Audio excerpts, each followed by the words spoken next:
This is Pot Spread. समाज में कुछ समूह विकास की दौड़ में पीछे क्यों छूट जाते हैं? क्या ये सिर्फ एक इत्तेफाक है? नहीं, बिल्कुल नहीं। ये एक सोची समझी, एक व्यवस्थित प्रक्रिया का नतीजा है। आज के इस विश्लेषण में हम इन्हीं गहराइयों में उतरेंगे और बहिष्कार, हाशिए पर लाना और समावेशी विकास जैसी अवधारणाओं को समझेंगे। ये विषय प्रतियोगी परीक्षाओं के लिहाज से बहुत ज़्यादा ज़रूरी है और हम इसे बिल्कुल उसी नज़रिए से गहराई से समझने की कोशिश करेंगे। हमारा सफ़र इन 6 पड़ावों से होकर गुजरेगा। सबसे पहले हम इन शब्दों का सही मतलब समझेंगे। फिर हम देखेंगे कि भारत में इसके असली चेहरे क्या हैं, आंकड़ों के साथ। इसके बाद हम असमानता की जड़ों तक पहुंचेंगे, सरकारी नीतियों का विश्लेषण करेंगे और ये भी देखेंगे कि इन नीतियों में क्या चुनौतियां हैं। और आखिर में हम आगे के रास्ते पर भी बात करेंगे। देखिए, किसी भी मुद्दे का विश्लेषण करने से पहले उसकी भाषा को, उसकी शब्दावली को समझना सबसे पहला कदम होता है। तो चलिए सबसे पहले बहिष्कार और हाशिए पर लाने का सही मतलब जानते हैं। सामाजिक बहिष्कार, इसमें सबसे जरूरी शब्द है व्यवस्थित प्रक्रिया। मतलब ये कोई अचानक होने वाली घटना नहीं है, ये समाज के ढांचे में, उसकी संरचना में ही बसा हुआ है। इसका एक क्लासिक उदाहरण है जब ऐतिहासिक रूप से दलितों को मंदिरों या कुओं जैसे सार्वजनिक स्थानों में आने से रोका जाता था। ये उन्हें समाज की मुख्य धारा से जानबूझकर बाहर रखने का एक तरीका था। अच्छा, अब हाशिए पर लाना या मार्जिनलाइजेशन बहिष्कार से थोड़ा अलग है। यहाँ पर व्यक्ति या समूह सिस्टम के अंदर तो है, पर बिल्कुल किनारे पर, हाशिए पर। उनकी बात का कोई वजन नहीं, उनके जीवन से जुड़े फैसलों में उनकी कोई आवाज नहीं। सोचिए, जब विकास परियोजनाओं के लिए आदिवासी समुदायों को उनकी जमीन से हटाया जाता है, तो वो सिर्फ अपनी जमीन ही नहीं खोते, बल्कि अपनी पहचान और अपनी आवाज भी खो देते हैं। नोबेल पुरस्कार विजेता अमर्त्य सेन का ये कथन इस पूरी बहस को एक नया आयाम देता है। उनके कैपेबिलिटी अप्रोच के मुताबिक बहिष्कार सिर्फ पैसे या संसाधनों की कमी नहीं है, बल्कि ये आपकी क्षमताओं को छीन लेना है। पढ़ाई लिखाई करने की क्षमता, एक सेहतमंद जिंदगी जीने की क्षमता, समाज में इज्जत से हिस्सा लेने की क्षमता। असल में विकास का मतलब ही है अपनी पसंद की जिंदगी चुनने की आज़ादी, और बहिष्कार सीधा इसी आज़ादी पर हमला करता है। तो निचोड़ क्या है? इन दोनों के बीच का फर्क समझना परीक्षा के लिए बहुत जरूरी है।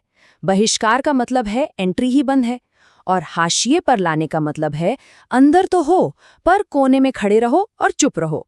दोनों ही हालात किसी भी इंसान या समुदाय के विकास के लिए बेहद नुकसानदेह हैं। तो एक हुआ पूरी तरह बाहर रखना, और दूसरा हुआ सिस्टम के अंदर ही बेआवाज कर देना। चलिए, अब थ्योरी से जरा जमीन पर उतरते हैं और देखते हैं कि ये सब भारतीय समाज में असल में कैसा दिखता है। कुछ ठोस आंकड़े हमें इसकी असली तस्वीर दिखाएंगे। ये टेबल देखिए, ये दिखाती है कि बहिष्कार हर समूह पर अलग अलग तरीके से हमला करता है। अनुसूचित जातियों को आज भी छुआछूत जैसी सामाजिक कुरीतियों का सामना करना पड़ता है। अनुसूचित जनजातियों को विकास के नाम पर अपनी जमीन और संस्कृति से बेदखल होना पड़ता है। महिलाएं पितृसत्ता के कारण आर्थिक और राजनीतिक दोनों ही दुनिया में पीछे धकेल दी जाती हैं, और धार्मिक अल्पसंख्यकों को घर और नौकरी पाने में भेदभाव झेलना पड़ता है। ये सिर्फ नंबर नहीं है, ये लोगों की जिंदगी की हकीकत है। अब इस चार्ट को देखिए, ये साफ साफ दिखाता है कि आदिवासी समुदायों और राष्ट्रीय औसत के बीच शिक्षा का कितना बड़ा फासला है। 59% की साक्षरता दर जब राष्ट्रीय औसत 73% हो, ये अवसरों से सीधे सीधे बहिष्कार का नतीजा है। और शिक्षा की यही कमी गरीबी के दुष्चक्र को पीढ़ी दर पीढ़ी चलाती रहती है। अक्सर एक समूह है जिस पर हमारा ध्यान नहीं जाता, दिव्यांग व्यक्ति। भारत की आबादी का 2.2% होने के बावजूद सुलभ इंफ्रास्ट्रक्चर की कमी और सामाजिक भेदभाव के कारण वे अक्सर विकास की पूरी बातचीत से ही अदृश्य हो जाते हैं, गायब रहते हैं। ये समाजशास्त्र का एक बहुत ही महत्वपूर्ण कॉन्सेप्ट है, इंटरसेक्शनैलिटी। इसका सीधा सा मतलब है कि पहचान के अलग अलग पहलू जैसे जाति, वर्ग और लिंग आपस में मिलकर भेदभाव की कई परतें बना देते हैं। सोचिए, एक ग्रामीण दलित महिला, उसे सिर्फ अपनी जाति या अपने महिला होने की वजह से नहीं, बल्कि इन सभी पहचानों के एक साथ आने की वजह से भेदभाव के एक गहरे बोझ का सामना करना पड़ता है। तो अब तक हमने देखा कि समस्या क्या है। अब सवाल ये उठता है कि ये समस्या क्यों है? ये बहिष्कार और असमानता हमारे समाज में इतनी गहराई तक अपनी जड़ें क्यों जमाए हुए है? चलिए इसके ऐतिहासिक और ढांचागत कारणों को खंगालते हैं। ये टाइमलाइन हमें दिखाती है कि आज की असमानता कोई नई बात नहीं है, ये सदियों पुरानी संरचनाओं का ही नतीजा है। जाति व्यवस्था ने इसकी नींव रखी, औपनिवेशिक नीतियों ने इसे और मजबूत किया और आज़ादी के बाद के अधूरे भूमि सुधारों ने इस खाई को भरा नहीं। और तो और 1991 के बाद की आर्थिक नीतियों ने भले ही विकास किया, पर साथ ही साथ असमानता को और भी ज्यादा बढ़ा दिया।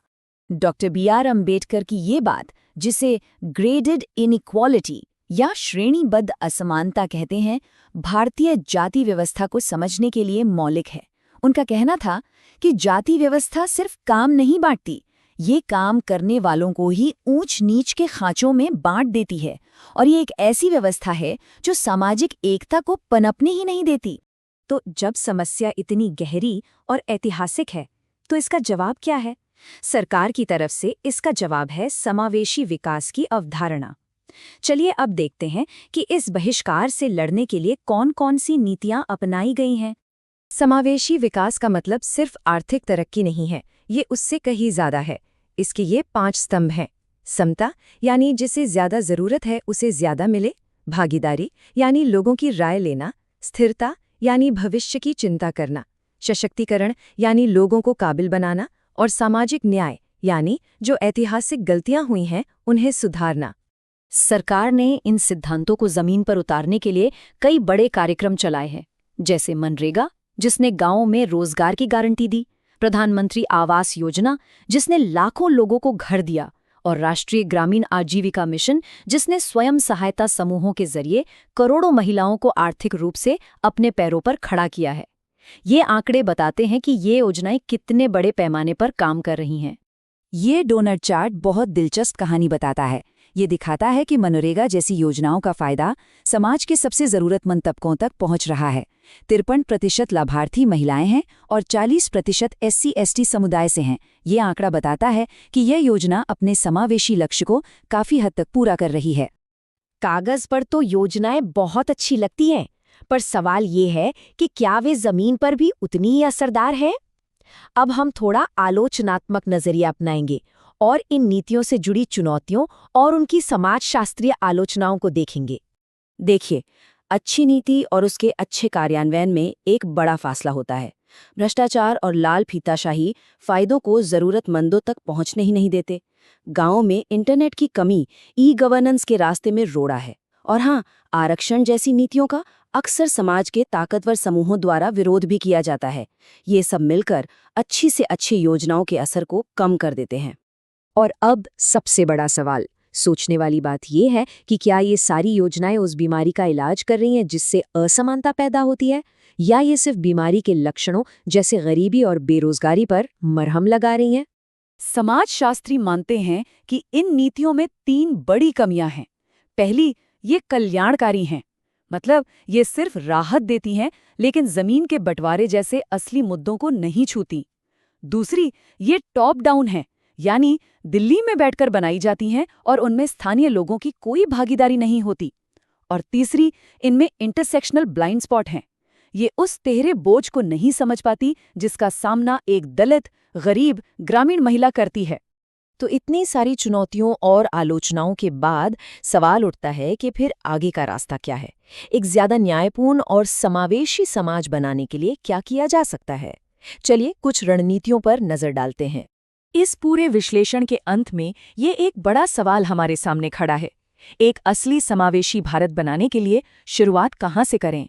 क्या हमें पंचायतों को मजबूत करके स्थानीय लोगों को ताकत देनी चाहिए, या फिर हमें शिक्षा और स्वास्थ्य पर यानी इंसानों पर ज्यादा निवेश करना चाहिए, या हमें सीधे जातिवाद और पितृसत्ता जैसी उन सामाजिक बाधाओं पर हमला करना चाहिए जो इस असमानता की जड़ हैं? शायद इसका कोई एक जवाब नहीं है। शायद असली जवाब इन तीनों के एक सही मिश्रण में छिपा है। और इसी मिश्रण को समझना, इसी संश्लेषण को विकसित करना आपकी परीक्षा के उत्तरों और आपकी समझ के लिए सबसे जरूरी है।